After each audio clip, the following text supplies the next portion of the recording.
Today's gospel tells the story of a miracle. I always wonder what it would have been like to have been there. If I had had a front row seat at that, what would I have seen?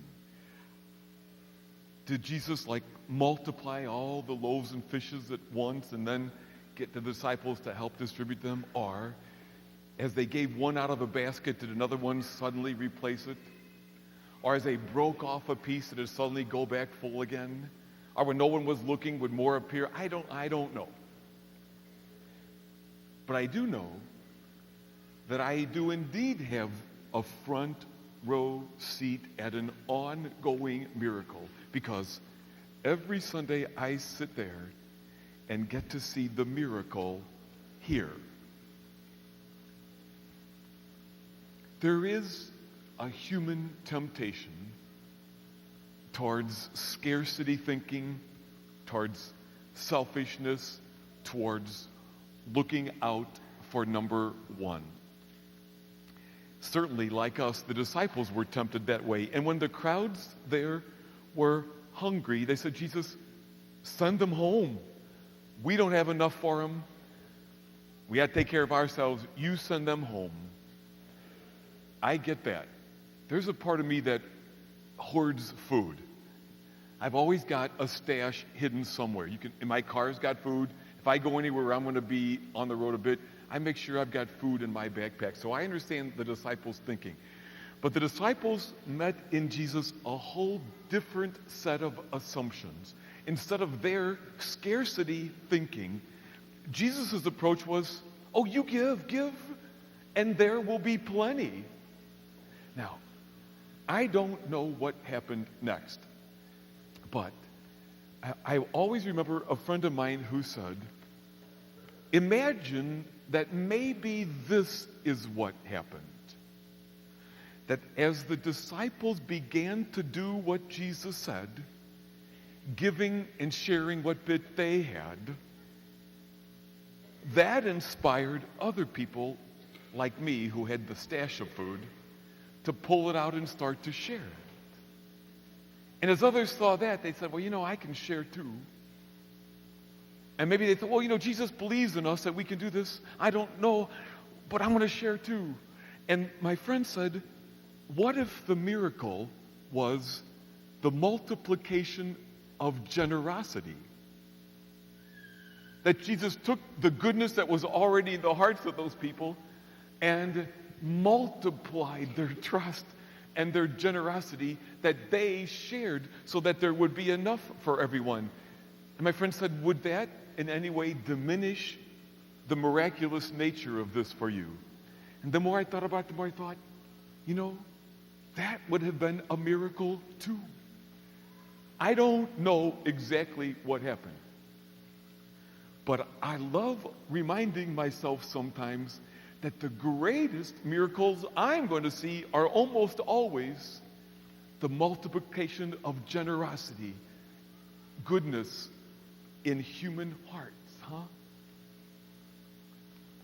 Monday night, I spoke at Our Lady of the Snows, the first night of their novena for healing and hope. And afterwards, a woman came up to me, and I believe in her sincerity, and she said, Father, as you were speaking, my rosary exploded in my hand. And I thought to myself, I believe her sincerity. I'm thinking, man, that's not the kind of stuff that normally happens around me. And I'm thinking that maybe she was just, so worried that I was going to say something stupid, that she was gripping her rosary too tightly. Be that as it may, I don't know. But I hope that she didn't miss the real miracles that were happening around her. Because I saw some beautiful things that night as we prayed with each other for healing and hope. And our temptation, I think, is, okay, Jesus, do something miraculous. Which, as you might notice, conveniently lets me off the hook. Jesus, feed them. And what did Jesus say? Jesus said, feed them yourselves. And it is my experience that the more we jump in, the more we find that somehow there is enough. and that perhaps the miracle that God wants to do is in your heart and my heart. Go be the first one on your block to start a miracle. You be the first one to forgive and see what kind of healing can happen in your family. You empty your pockets first and see if there isn't enough. You go ahead and you act in kindness. Whatever it might be, Jesus is always wanting to multiply the goodness that is in our hearts for the world. And believe me, those kind of miracles are spectacular. They're not quite as, I guess, maybe as exciting to look at as, go ahead, Jesus, do something. But I think when you see rightly, we could see the miracles that happen around us all the time that Jesus is doing even now. And the invitation is that we be a part of the miracle. 137 years ago, here in O'Fallon, a very small group of people got together and said, they didn't think of themselves as being a part of the miracle. They thought of themselves as doing something that needed to be done. And they began to pool their resources and to sacrifice that a parish could be formed here. Well, you know what? And then God has multiplied that generosity as generation after generation has done the same thing. And now look what we have. This wonderfully beautiful church on this lovely campus.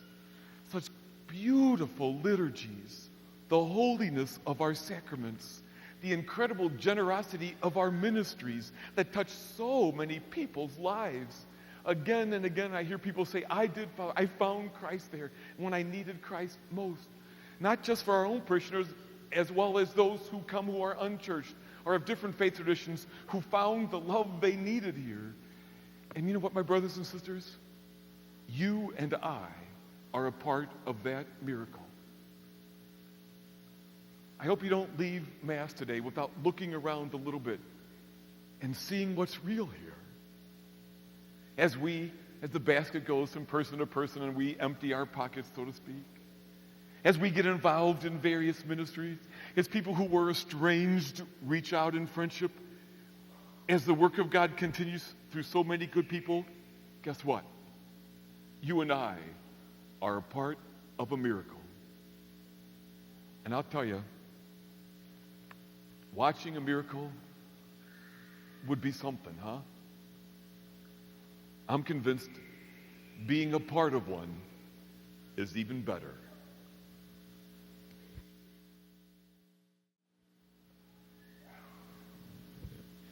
Hello. Well, hello, buddy. How are you? Great. Show you. What do you want to show me? Magic. Magic? Watch. All right, I'll watch. Hat. I see the hat. Now watch.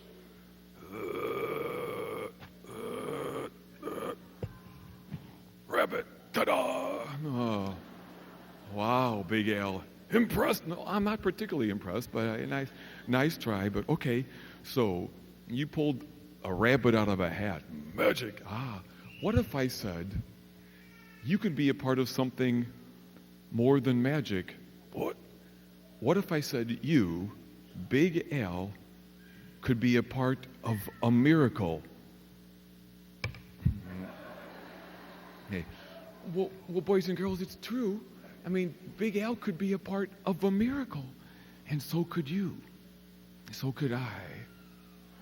And whenever we let Jesus love through us for the world, Jesus, who did such beautiful things so many years ago, keeps doing them here and now. So like if you forgive or if you're kind, God will take that and do good. You get to be a part of a miracle. Oh, I think he's coming too. Me? Yeah, Big Al. You. Miracle. A miracle? Uh-huh. Oh, cool. Go Cards.